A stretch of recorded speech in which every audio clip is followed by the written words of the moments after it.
Bismillahirrahmanirrahim. Assalamualaikum dear students. I am Ali Raza, MSc Mathematics from University of Punjab Lahore. Welcome to my YouTube channel Mathword. उम्मीद है कि आप सब लोग खैरियत से होंगे। जैसा कि हमने एक बहुत ही इम्पोर्टेंट टॉपिक स्टार्ट किया हुआ है, एनालिटिकल रीजनिंग, और मैंने अपने प्रीवियस लेक्चर में बताया भी था कि जो एनालिटिकल रीजनिंग है ये बहुत ही इम्पोर्टेंट टॉपिक है, जिसके क्वेश्चंस एनटीएस के टेस्ट में, नेट के, गेट के, एंट्री टेस्ट में, उसके अलावा कुछ यूनिवर्सिटीज़ के अंदर जो हमारा एग्ज़ाम होता है एमफिल के एडमिशन के लिए, तो उसके अंदर भी हमारा जो एनालिटिकल रीजनिंग है इसके क्वेश्चंस इंक्लूड होते हैं। सबसे इम्पोर्टेंट बात यह है कि यूनिवर्सिटी ऑफ पंजाब जो है लाहौर के अंदर, उसके अंदर जो एमफिल का एडमिशन टेस्ट होता है उसके अंदर 15 मार्क्स के एनालिटिकल रीजनिंग के क्वेश्चंस होते हैं। तो उम्मीद है कि आप सब ने प्रीवियस लेक्चर सुने होंगे और आई होप कि आपको अच्छे से समझ भी आ गई होगी। फिर भी किसी स्टूडेंट का कोई सवाल होता है तो वो कमेंट बॉक्स में पूछ सकता है। चलिए आज हम अपने नेक्स्ट प्रॉब्लम की तरफ चलते हैं। आज का जो हमारा सवाल है, read the following information carefully and answer the questions given below. कहता है कि ये जो इन्फॉर्मेशन आपको गिवन है इसको अच्छे तरीके से आपने पढ़ना है और उसके बाद जो नीचे इसके रिलेटेड सवाल हैं उनके आंसर देने हैं। तो सबसे पहले है कि 7 meetings ABCDEF and G are to be scheduled, one on each day of a week that begins on Monday।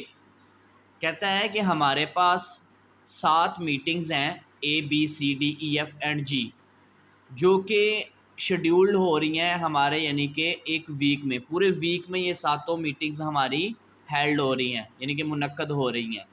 और जो मीटिंग्स हैं हमारा वो स्टार्ट हो रही हैं मंडे से, मीन्स के मंडे के दिन हमारी ये मीटिंग स्टार्ट होगी और पूरा हफ्ता आगे शेड्यूल इनका बिल्कुल तरतीब के साथ होगा।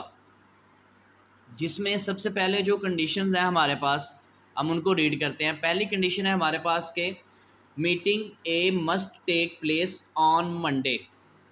कहता है जो मीटिंग ए है वो आपकी मंडे के दिन होगी। मस्ट, मस्ट का मतलब है कि पक्की, ज़रूर, कि वो मंडे को ही होगी। And meeting be on the last day, यानी कि हमारा जो पूरा वीक हमने बनाया वो मंडे से स्टार्ट हो रहा है और मंडे से संडे तक बन रहा है, ठीक है। तो कहते हैं जो ए है वो मंडे के दिन ही होगी मीटिंग, और जो मीटिंग बी है वो वीक के लास्ट डे पे ही होगी। मस्ट का मतलब होता है, ये जो मस्ट का मतलब होता है ज़रूर, पक्का, इसी दिन ही होगी। उसके बाद नेक्स्ट कंडीशन है meeting B immediately takes place after C. कहता है जो मीटिंग बी है वो सी के फ़ौरन बाद होगी। Which is scheduled immediately after meeting D.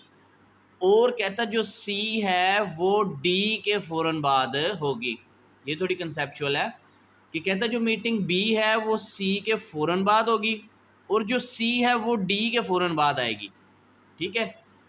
उसके बाद हमारे पास आ जाती है last condition, meeting E F and G must takes place on 3 consecutive days in that order.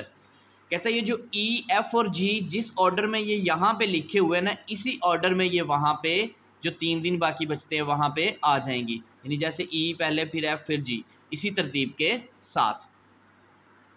तो चलें हम साथ साथ अपनी ये कंडीशंस रिवाइज करते हैं और साथ हम इन डेज़ को मैनेज करते हैं, तरतीब देते हैं कि ये कैसे आएंगे। ये मैंने डेज़ के नाम लिख दिए हैं, ठीक है। सबसे पहली जो हमारी कंडीशन थी वो ये थी कि meeting A takes place on the Monday, कि जो मीटिंग ए है वो मंडे को होगी। तो मैं क्या करता हूँ कि ये मेरे पास मंडे है तो मैं यहाँ पे ए लिख दिया, मीटिंग ए कहाँ आ गई, मंडे को आ गई। उसके बाद दूसरी कंडीशन जो है, साथ क्या था कि and meeting be on the last day, कि जो मीटिंग बी है वो हमारी कब होगी, लास्ट डे पे होगी। तो ये हमारा देखो आ गया लास्ट डे कौन सा, संडे, तो इसका मतलब जो मीटिंग बी है वो संडे को हो गई। ठीक है, उसके बाद हमारी जो कंडीशन है नेक्स्ट वो ये है कि meeting B immediately takes place after C, कि जो मीटिंग बी है वो सी के बाद आ रही है।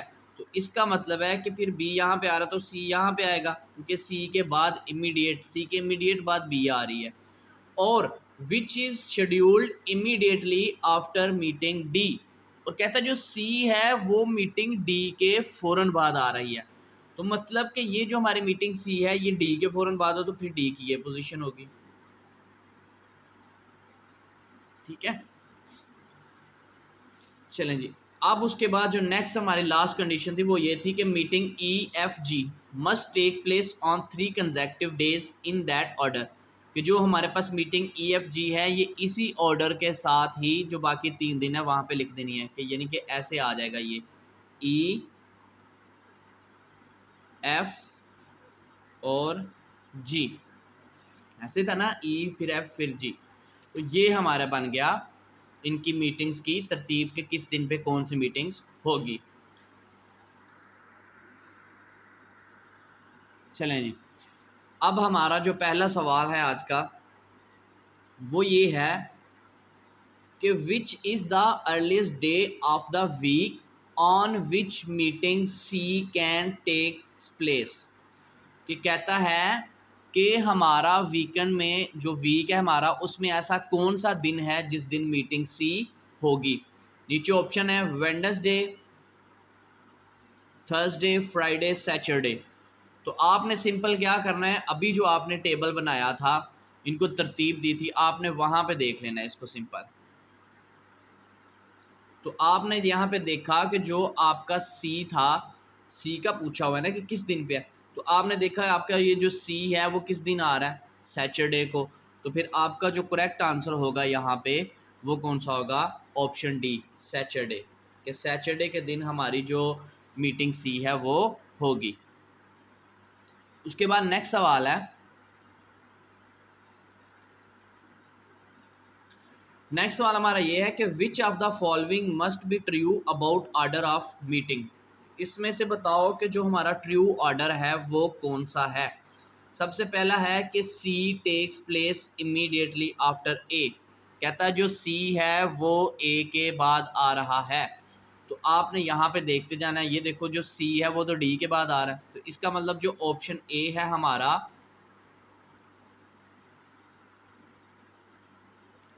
जो ऑप्शन ए है वो नहीं है करेक्ट आंसर। दूसरा देखो C takes place immediately after F, के जो सी है वो एफ के बाद आ रहा है।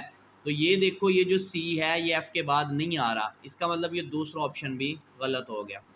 तीसरा ऑप्शन है ई takes place immediately after a, तो ये देखो ई टेक्स प्लेस आ रहा है आफ्टर ए के बाद फ़ौरन ई आ रहा है, तो इसका मतलब जो ऑप्शन सी है वो हमारे पास करेक्ट आंसर है। तो ये मैं इसको टिक कर दिया। लास्ट ऑप्शन क्या है, ई टेक्स प्लेस इमीडिएटली आफ्टर जी, तो ये तो है ही नहीं, ये भी गलत ऑप्शन है। तो करेक्ट आंसर कौन सा हुआ कि जो ई है वो ए के फ़ौरन बाद आ रहा है, ऑप्शन नंबर सी। ठीक है, ये हमारे दो सवाल हो गए। चलें जी, अब हमारा तीसरा सवाल है। तीसरा सवाल ये है कि if meeting A is on Wednesday which is the first day that meeting B must takes place on, कहता है कि अगर आपकी मीटिंग जो है ए वो मंडे की बजाय चली जाए वेडनेसडे पे, ठीक है, तो फिर बताओ कि जो आपकी मीटिंग बी होगी वो किस दिन पे आ रही है। तो हमने सिंपल ये हमारा टेबल था, इस पे आपने देखना है कि अगर ये ए जो है ये इसकी बजाय यहाँ पे आ जाए वेडनेसडे की, यहाँ पे उसने बोला कि वेडनेसडे पे अगर आपका ए आ जाए, तो अगर ए यहाँ पे आ जाए तो ऊपर से आप देखो फिर ई यहाँ पे आएगा ऐसे, फिर एफ आपका यहाँ पे आएगा, फिर जी आपका यहाँ पे आएगा, डी आपका यहाँ पे आएगा, और फिर संडे के बाद क्या आ जाएगा यहाँ पे, मंडे, ट्यूसडे, तो डी के बाद फिर सी यहाँ पे आ जाएगा, बी यहाँ पे आ जाएगा। ठीक है। कि फिर अब वो कहता है कि वेडनेसडे को आप ए को ले आओ, तो अगर मैं ए को यहाँ से उठा के मंडे की बजाय फिर वेडनेसडे पे ले आऊँ, तो फिर जो ये मेरी तरतीब होगी ये नीचे चली जाएगी ना, जैसे ये 2 स्टेप नीचे आए तो फिर ये भी तो नीचे जाएंगे। तो फिर अगर वेडनेसडे पे ए आ जाए तो फिर हमारी तरतीब कुछ ये बनती है कि फिर बताना है कि बी जो है वो किस दिन पे है। तो फिर देखो बी जो हमारा वो कहाँ पे आ रहा है, ट्यूसडे पे। तो इसका मतलब कि यहाँ से हमारा जो करेक्ट आंसर है वो ऑप्शन ए है, ट्यूसडे। क्या यही सवाल था कि अगर मीटिंग ए जो मंडे की बजाय वेडनेसडे को हो जाए तो फिर बताओ कि जो बी है वो किस दिन पे आ सकती है। तो फिर बी जो है वो ट्यूसडे को आएगी अगर हम ऑर्डर के साथ से देखा जाए, तो ये हमारा एग्जैक्ट आंसर है ट्यूसडे। उसके बाद नेक्स्ट सवाल है, which of the following represents a possible order of meeting on 3 consecutive days. कहता है इनमें से बताओ कि कौन सा ऑर्डर जो है मीटिंग्स का वो करेक्ट है। तो सिंपल आपने देखना है, पहला क्या है ए डी बी, साथ साथ यहाँ पे देखते जाएं।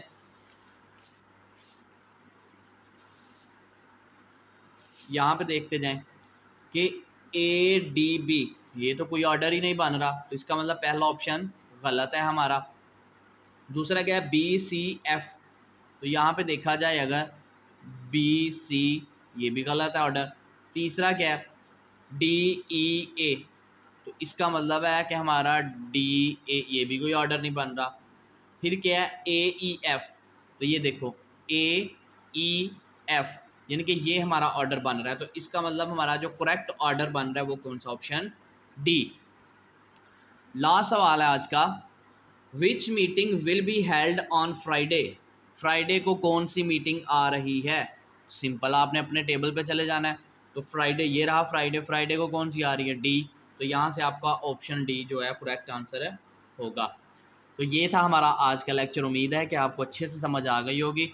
फिर भी कोई सवाल हो तो आप कमेंट बॉक्स में पूछ सकते हैं, और मज़ीद आपने लेक्चर्स को इनको चैनल को सब्सक्राइब कर लेना है और बेल आइकन को प्रेस कर लेना है, ताकि जो भी मैं लेक्चर अपलोड करूँ वो इजीली आपको मिल सके। तो इंशाल्लाह मिलते हैं अपने नेक्स्ट लेक्चर में, तब तक के लिए खुदा हाफिज़।